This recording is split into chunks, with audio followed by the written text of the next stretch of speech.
Hello guys and welcome back po sa Tara Page Philippines. And sa video na to, gawin po natin ang weekly horoscope for September 18 to 24 para sa mga kaibigan po natin na may Sun, Moon at Rising na Pisces. So kung bago kayo sa channel, please click the subscribe button, bell notification, and palike na rin po neto. At kung gusto niyo pong malaman kung ano po yung Sun, Moon at Rising nyo po, sa dulo po ng video, meron po tayong link para dito. Ngayon guys, kung naghanap po kayo ng mga charms and crystals, incenso, even spell works po, pwede nyo po ako i-message sa Prosperity Spell yan. Message nyo po ako sa Facebook page natin, which is Tarot Page Philippines. Same name, same picture po tayo. Ayan. And guys, tandaan natin yung mga readings po natin. They are for guidance purposes. We have our free will. Let's use it very wisely. Ayan. So, tingnan natin. Pisces. Cancer pala. Cancer, kamusta ka na ba? Ayan. Cancer. Baka malimutan ko. Ayan. Cancer, how are you? So, we have here is the Ten of Pentacles and also yung Treasure Island. Alam mo, wala masamang mangarap. Normal yon, Cancer. Especially yung pangarap na gusto mo is hindi lang naman na pang sariling pangarap eh. Andoon na may mga tao kang gustong matulungan, mga tao na gusto mo maging parte, kumbaga maging happy para sa'yo, o better at may mga iba ka na gusto mong umangat kasi meron kang gustong hatakin paangat. That's a very good thing. Kaya nga pansin mo dito with the Ten of Pentacles, andoon na may mga Cancer, may mga pinto ang binubukas para sa'yo. I-grab mo 'yon. Minsan kailangan mo ng sarilinin to itong mga bagay na to. Kasi ito yung sabihin natin na kailangan mo siyang sarilinin kasi para sa'yo muna. And, kumbaga gamayin mo siya. Kumbaga pwede natin siyang tignan kung para mo siyang isipin para ka maging tour guide. Paano ka magtutour sa isang historical place, may tour guide, kung hindi mo alam kung ano yung mga tungkol doon, anong meron doon, anong nandyan. So, eto yung moment na kung saan binibigyan ka ng chance ng universe para matutunan, mas mapalalim siya, mas maging angkop, mas ma-familiarize ka, na hindi mo na kailangan ng kodigo para, ano nga ba to, mga ganon. Ando na, make it your own, siguro yung magandang term. And, sometimes opportunities, mukha siyang hindi opportunities. Minsan nga mukha siyang problema eh. Pero yun yung maganda. The problems create opportunities. Di ba parang pag may nagnenegosyo sa isang lugar, hala, wala mabila ng tubig. Next thing you know, may nakaisip magtayo ng water refilling station. Or wala makainan. O yan, may magtatayo ng karinderya. Your response, yung pagresponde mo dun sa mga problema, yun yung oportunidad na binibigay sa'yo ng universe.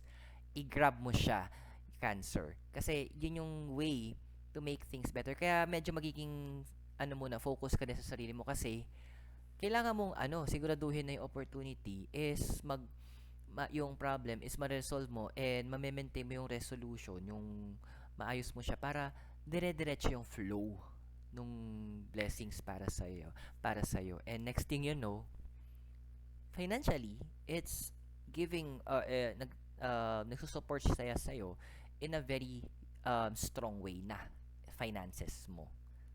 Pero tinigko-cross sa'yo. So, meron tayong 9 of Wands tsaka time to go. Dai. Minsan talaga kailangan natin mag-walk out, Cancer. Kailangan nating umalis dun sa comfort zone natin. Kasi minsan yun yung comfort zone na literal comfort zone na comfort, nakakahanap tayo na doon tayo feeling natin safe tayo. Pero andun kasi na kailangan mong lagpasan minsan to find success, you need to get out of that comfort zone. Kumbaga kung naghahanap ka ng kung nagmimina ka, hindi ka naman pwede magmina lang doon sa lugar mo kasi kung wala naman doon yung miminahin mong ginto o langis, kailangan mo lumabas talaga. O di ba usually saan ba nagpupunta? Yung mga nagmimina ng langis, di ba sa may dagat. Andun na talaga hindi nila alam anong meron, pero andun kasi yung magiging source of income nila eh. Andun yung magiging treasure nila. So, it's time for you to go. It's time for you to get out of your comfort zone. It's time na parang palawakin mo ano yung abot mo.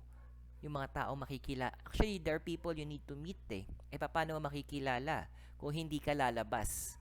Kung magpapakaburo ka lang kung nasaan ka. Kasi, dito safe naman ako, kaya okay na. Yeah, you're safe, pero are you nagpo-progress ka ba? Umaangat ka ba? Hindi, di ba?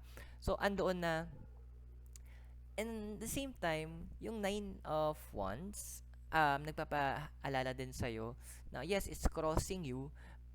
Andun kasi na yung nines about learning eh.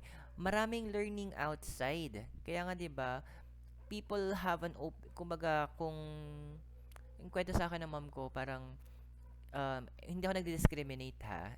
Example lang to, yung nagtrabaho siya sa Saudi na merong mga iba na masyadong sarado yung isipan, masyadong traditional. Pero nung mga iba na kapag lumabas ng bansa, nag-aral, mas naging bukas yung pananaw nila sa lahat ng bagay, nagdadala sila ng improvement doon sa nagdadala sa improvement sa mga pagbalik nila. It's because andoon marami na silang ito maganda to, natutunan ko to mula sa ibang bansa. No? So same thing with you. Learn from other people. Understand, kumbaga, papahirapan mo sarili mong aralin siya mag-isa kung pwede naman may magturo sa'yo, di ba? Yun nga yung kaya may mga conference ay may mga businessman, 'di ba, mga successful people. Sineshare nila yung mga experiences nila, yung kaalaman nila para andun na mas madali na para sa atin na mga hindi alam 'yon. Binibigay na nila yung mga natutunan nila na magagamit natin along the way. Yun yung gustong gawin ng universe. Kaya gusto kanyang lumabas sa comfort zone mo. Ayun, liwaliw ka muna daw para mas makita mo yung ganda na nasa paligid mo. Tulad ko, nagliwaliw. Ayan, Pangasinan, Baguio, ngayon sa Sagada, bukas Bontok. Good luck, di ba? Ano ba yung crowning card mo? Three of Swords, tsaka Round and Round.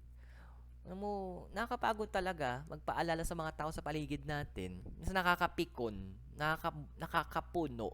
Kasi, yung tipong, ano ba, ilang beses ko nang sinabi, baka naman, yung sinasabi mo is hindi effective yung sinagamit mong salita, yung pamamaraan mo. Di ba meron ngayong sabi na, pag hindi nakuha sa santong dasalan, daanin sa santong paspasan. Minsan kasi kailangan, minsan yung di ba, nung babata tayo, lalo na yung mga 80s, 90s pinanganak, una pagsasabihan tayo, wag. Una malimanay pa, mamaya wag.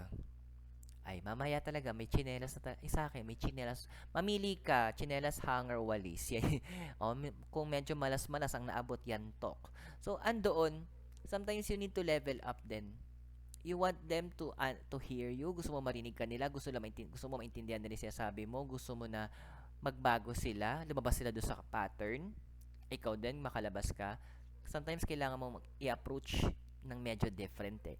Kailangan minsan kailangan natin maging stern, o baka naman sobrang stern mo, kailangan natin medyo mag-mellow down, o baka naman yung mga salita, or pwede naman reverse psychology, di ba? Di ba sa mga bata, wag ka dyan, wag ka dyan, kasi baka maksidente ka. Minsan binabago ko, sige dyan ka, na maputulang kang daliri, sige dyan ka, nang madapa at magkasugat ka. So, pag nagkasugat ka, lalagyan tayo alcohol, sabi ko, di nakinig ang bata, ayaw ng alcohol sa sugat. Di na, sometimes it's the approach. The message is still the same, but the approach must be different. Ano ba foundation mo? Five of Pentacles, tsaka Blessed. Wala namang masamang gusto. What you want from others is what is good. Yung pinapangarap mo is mga bagay na maganda para sa kanila. So, andun lang kasi na you're giving too much din. Sabi ng Five of Pentacles. Masyado ka nagbibigay. Masyado mong binibigay sarili mo. Masyado ka nang open. Hindi din pwede yon kasi parang balon lang yan eh. Pag na-over yan, matutuyot din yan. Madadarang din. Parang ikaw, mapapagod ka din, mahahapo ka din sa proseso. Ando na sinasabi ng card sa'yo, learn how to limit. Learn na, matuto ka rin na paano. Kung hindi mo kayang magsabi ng hindi, gamitin mo yung isang technique na ginagawa ko. Tignan ko. Let me check. Tapos sinasabi ko, no promises. I'll check kung pwede. So, magbigay mo sabihin ko, bigyan mo ako ng 2 days, ganyan, 3 days, aralin ko kung pwede siya. Then, true enough, yun, naiintindihan naman nila, and ando na, okay, so, ando na, nagkakaroon ka ng moment para pag-isipan, aralin kung kaya ba talaga o hindi. Kung hindi, then sabihin natin, hindi pwede talaga, kasi wala siya sa budget, or hindi kaya ng oras mo, o physical, pagod ka na rin. So, sharing your blessings, walang masama. Pero oversharing ng blessings, diyan tayo magkakaproblema. Diyan ka magkakaproblema, Cancer. Diyan yung magkakaroon tayo ng issue. Tingnan natin ano ba yung recent past mo. So, we have yung here and now, tsaka si Knight of Cups. Okay. Siguro ganun talaga, no? Natural kasi sa'yo, Cancer. Kaya, generally, family-oriented kayo eh. Kasi kapag ang isang tao, minahal nyo, parang pamilya na yung turing nyo, na nahihirapan kayong tumanggi. So, minsan talaga, kailangan mong ito yung Knight of Cups, pinapaalala ito sa recent past mo, na na-play yung emotions mo.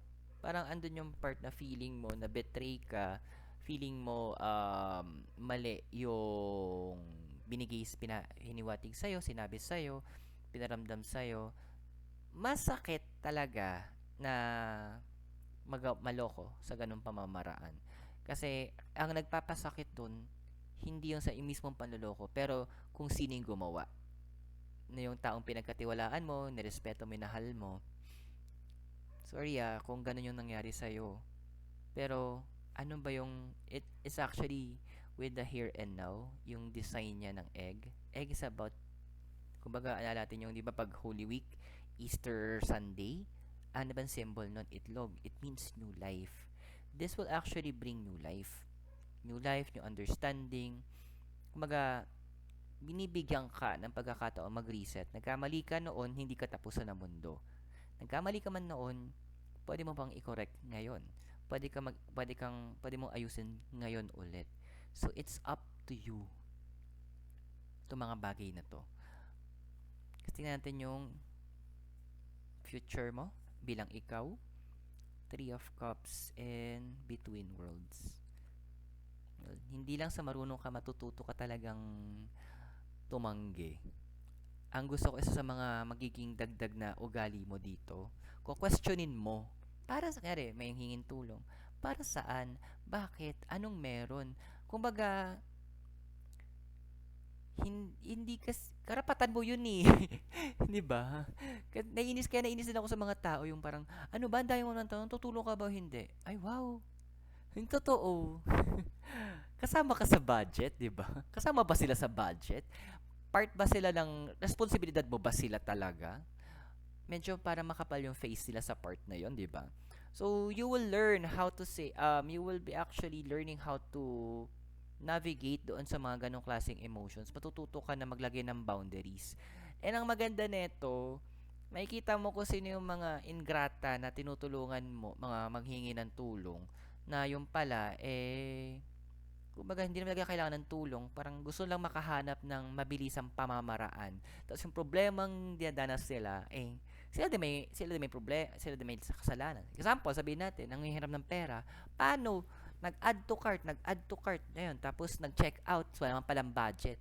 Kasalanan mo? Responsibilidad mo? Hindi, di ba?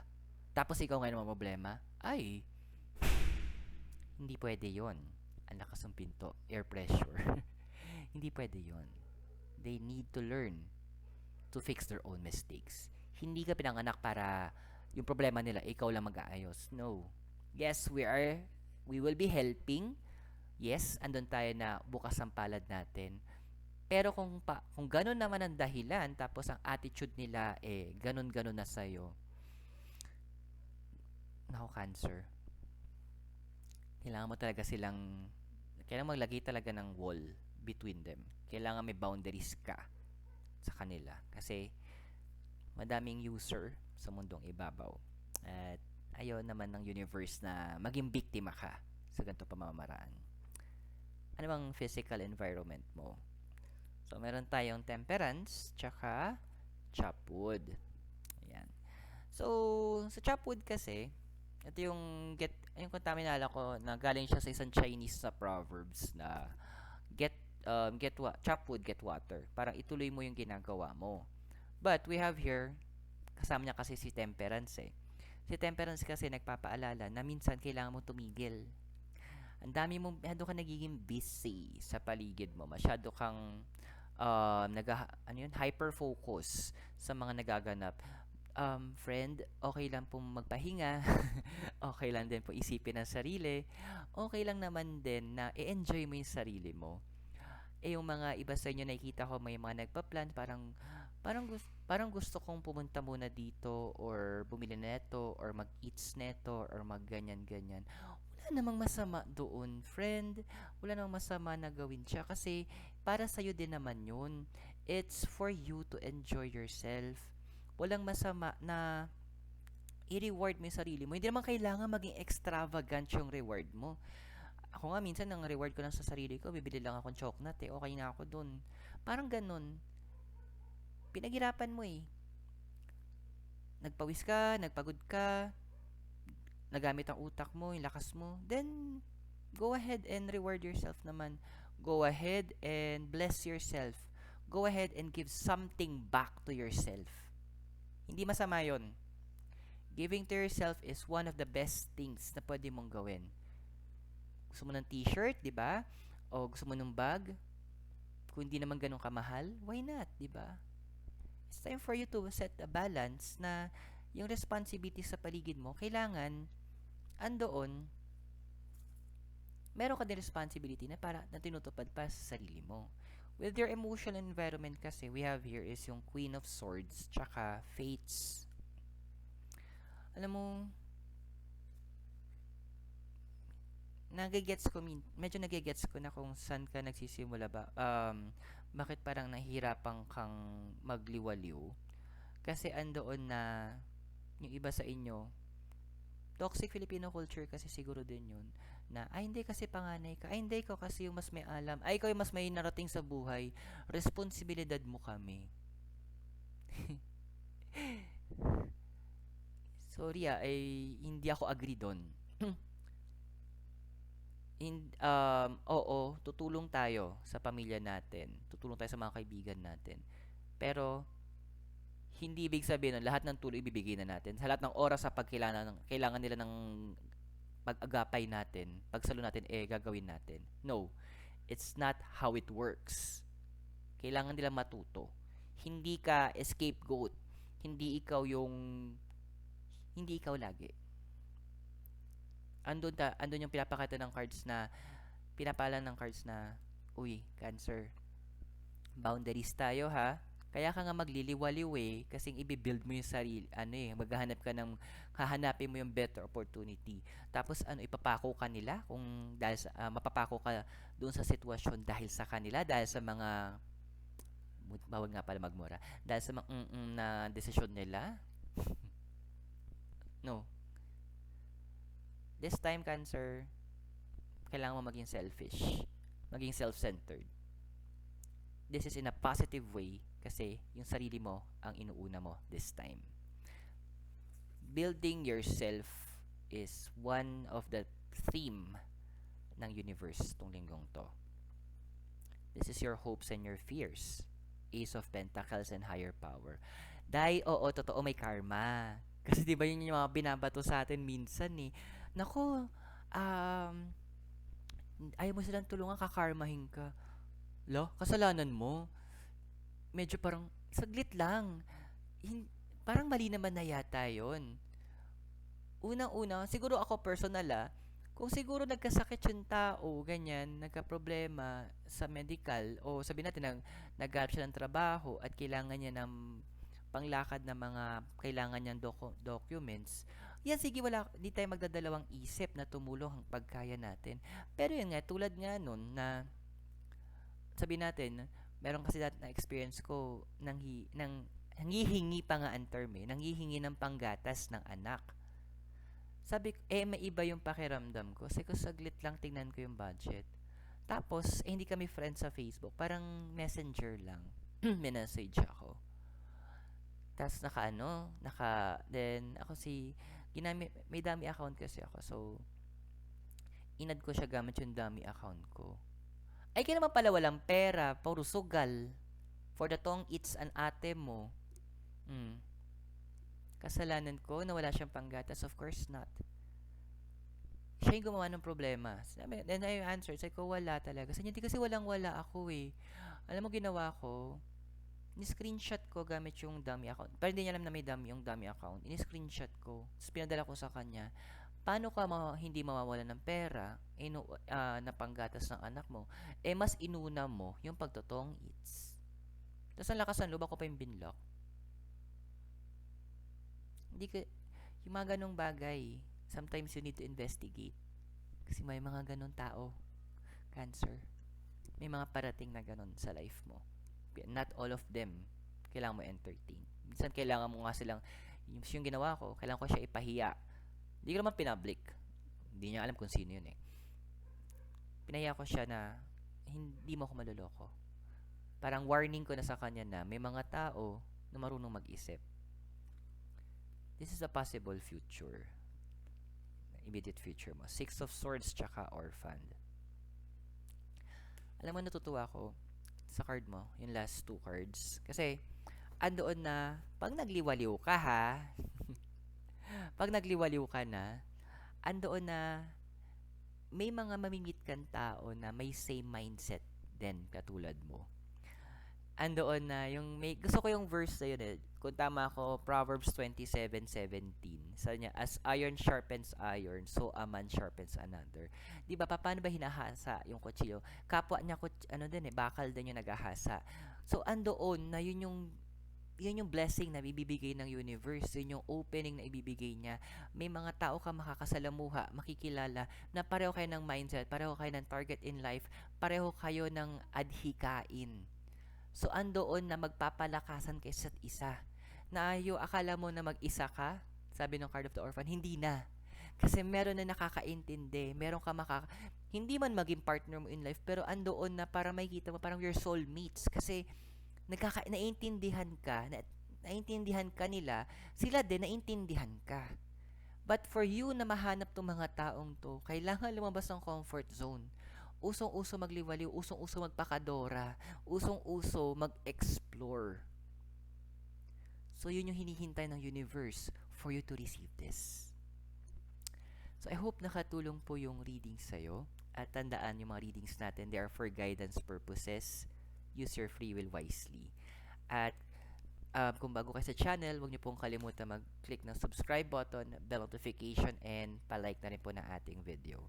At guys, kung naghanap po kayo ng mga charms, crystals, incenso, and spellworks, pwede nyo po ako i-message sa Tarot Page Philippines sa Facebook. So, it's the same name and same picture naman po tayo. And kung gusto nyo pong tulungan lumogo ang ating channel, pwede nyo pong i-click yung join button sa baba or yung heart na thanks po. So, Cancer, maraming salamat sa'yo. God bless, Namaste, Hare Krishna, and blessed be. And I'm here from Sagada. I hope magkita tayo very soon and always stay safe. Goodbye for now.